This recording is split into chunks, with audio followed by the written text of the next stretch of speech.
willing to pay for those facilities to be opened if new ones were going to be built? I'd do something. We'd help them out. Yeah, we help them. They're great facilities, very strong facilities, and they don't play games. I'd like to go a step further. I mean, I said it to Pam. I don't know what the laws are. We always have to obey the laws, but we also have homegrown criminals that push people into subways, that hit elderly ladies on the back of the head with a baseball bat when they're not looking, that are absolute monsters. I'd like to include them in the group of people to get them out of the country, but you'll have to be looking at the laws on that, Steve, okay? I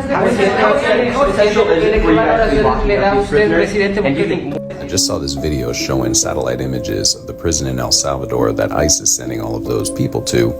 And they zoomed in into this little corner and you can see what looks like a pile of bodies and a whole lot of blood. So tell me what you guys think that looks like to you. Folks, this is your 2025 concentration camp right here. I just saw this video. I want to give all praises, honor, and glory to Yahweh, Bahasham Yahushai, Bahasham Rakak Wadash. Double honors to the apostles and elders of Great Millstone who rule well, peace and salutations to the elect. And much respect to the brothers pushing his word in the four winds of the earth. And shalom to you few sincere sisters out there as well. It's Brother Ariyah coming at you with another lesson here. And this is see if I can zoom in. What appears to be bodies here with a pool of blood like that video showed, but I got pretty much a better picture of it. Because if you try to scroll in or zoom in on the video, you won't be able to upload it. But this is you see the coordinates up there. All right, so that's what it looks like, and this is what it's coming to. People being shipped off here and there. This is all the people that were sent over there to where were they sent to? Salakia, El Salvador. It escaped me for a second. I was sent over there to El Salvador, and this is the prison here. Okay, you see what it appears to be bodies right there with a big pool of blood over there on the left-hand side too as well. A lot of blood on the ground, man. So these are the times that we're coming into now where, a lot of us may be put in a prison. Now, in that first video, he was, getting into specifics of the type of people that he wants to deport from out of America. The people that are pushing people on train tracks and, running up on people, hitting them with bats in the back of the head and all that. But don't ever forget that he called us the prophets of doom, and you already know it's prophesied that they're going to be coming after us. And the scriptures does say that we will be thrown into prison, some of us, okay? And it doesn't just mean a prison in the United States. It can be a prison anywhere in the world, man. Okay? These devils are not playing fair at all. This is Revelation 2:10. It says, "Fear none of those things which thou shalt suffer. Behold, the devil, so-called white man, shall cast some of you into prison, that ye may be tried, and ye shall have tribulation 10 days. Be thou faithful unto death, and I will give thee a crown of life." Okay, and it says tribulation 10 days, and that's just a period of time. It's not, actual 10 days, but it is a period of time that if some of us are captured, okay, we will be put in prison for a certain amount of time. All right, and you see Trump is getting power drunk, man. He's getting drunken with power. All right, you see he just sent an American citizen over there to El Salvador prison, and the courts ruled that he needs to bring him back. And he told the courts, no, I'm not doing it. So he's breaking laws by being the president. He's not listening to what anyone has to say, anything like that. He's just doing whatever he wants at this point. But at the end of the day, we all know it's not him. It's the shadow government that's behind him, that's controlling everything, which is the banking families, the top banking families here in the world that's pretty much ruling everything. Okay, Trump is nothing but he's just a puppet, and they're setting him up to do all of these certain things.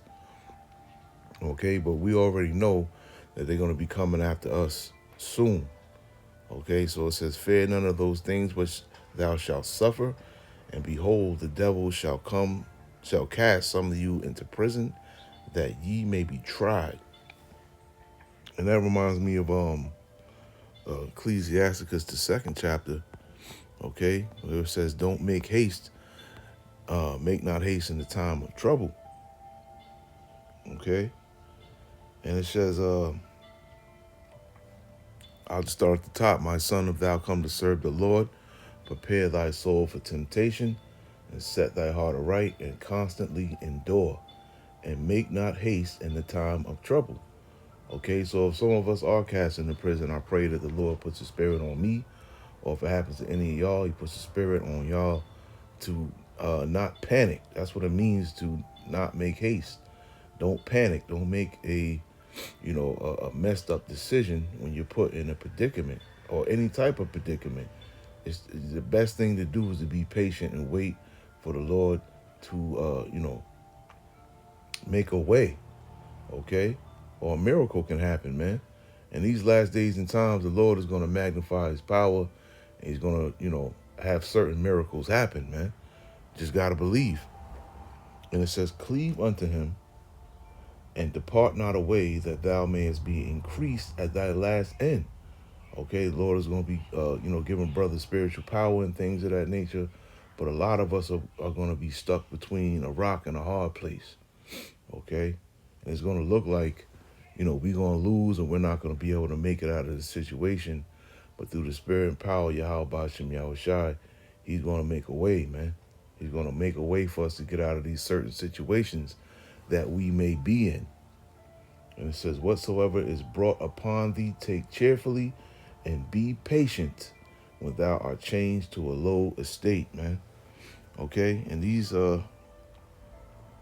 this is coming fast, man. These things are coming upon us very fast, man. Things are moving quickly. All right, I just wanted to get a quick account with Paul and Silas when they were locked up. Let's get Acts, the book of Acts, 16, chapter 16. And I'll read 19. Start at 19.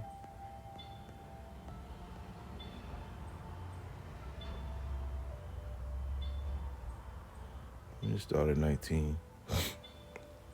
And it says, and when her masters saw that the hope of their gains was gone, they caught Paul and Silas and drew them into the marketplace unto the rulers, and brought them to the magistrates, saying, these men, being Jews, do exceedingly trouble our city.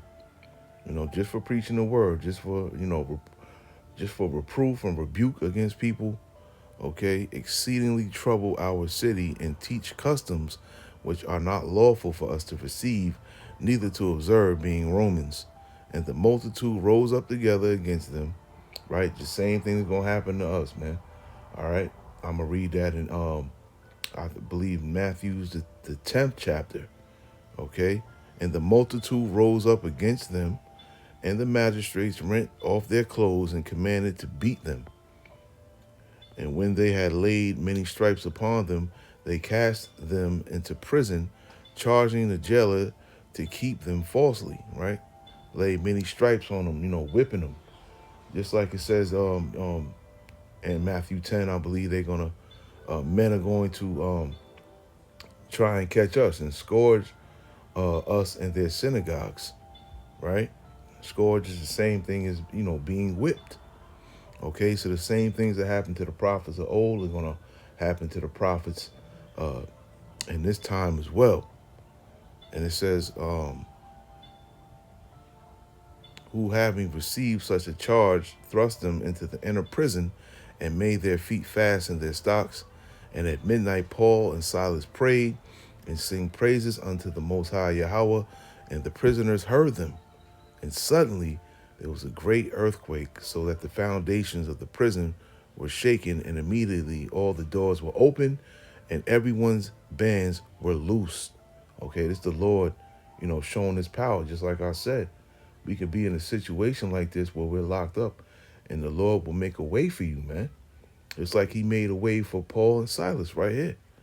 And the keeper of the prison, awakening out of his sleep and seeing the prison doors open, he drew out his sword and would have killed himself, supposing that the prisoners had been fled.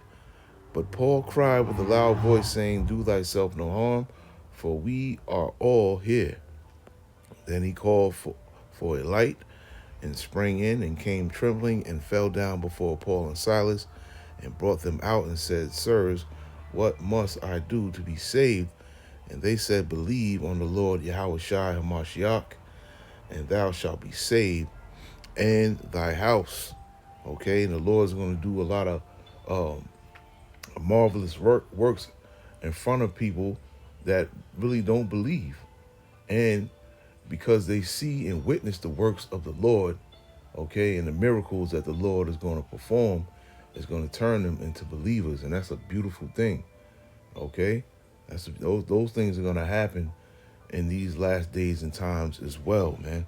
The Lord is going to create situations where he can magnify his power, and people that see the power of the Lord will be persuaded to follow after the Lord, man.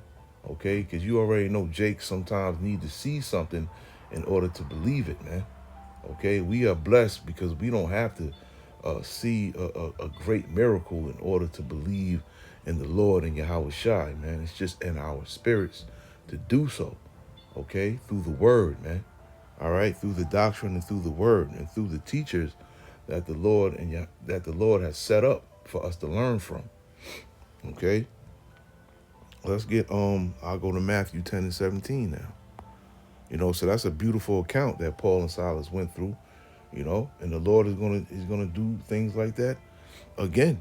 Okay, even greater than that account right there. Let's get Matthew 10 and 17. Right, and it says, right, I'll start at 17, "But beware of men, for they will deliver you up to the councils, and they will scourge you in their synagogues. And ye shall be brought before governors and kings for my sake, for a testimony against them and the Gentiles." Okay? So yeah, they're gonna be, these men, okay, are definitely unbelievers, and these men, that is spoken of here, are mostly 2/3 Israelites, man. That's gonna rise up against us, man. Okay, and try to turn us over to the governors, the kings, or what have you, like it says here in Matthew 10. Okay, maybe for a little bit of money, or or whatever it may be. Okay, but a lot of them, of course, are going to turn against us, just like they turn against us right now. We're seeing a large influx of 2/3 Israelites coming against the ministry now. Okay, so once the Heavenly Father heightens everything, because it is about to be heightened, okay, they're going to be coming after us, man. Okay, they definitely going to be public enemy number one out here, man. Public enemy number one. Let's get I want Revelation 17 real quick.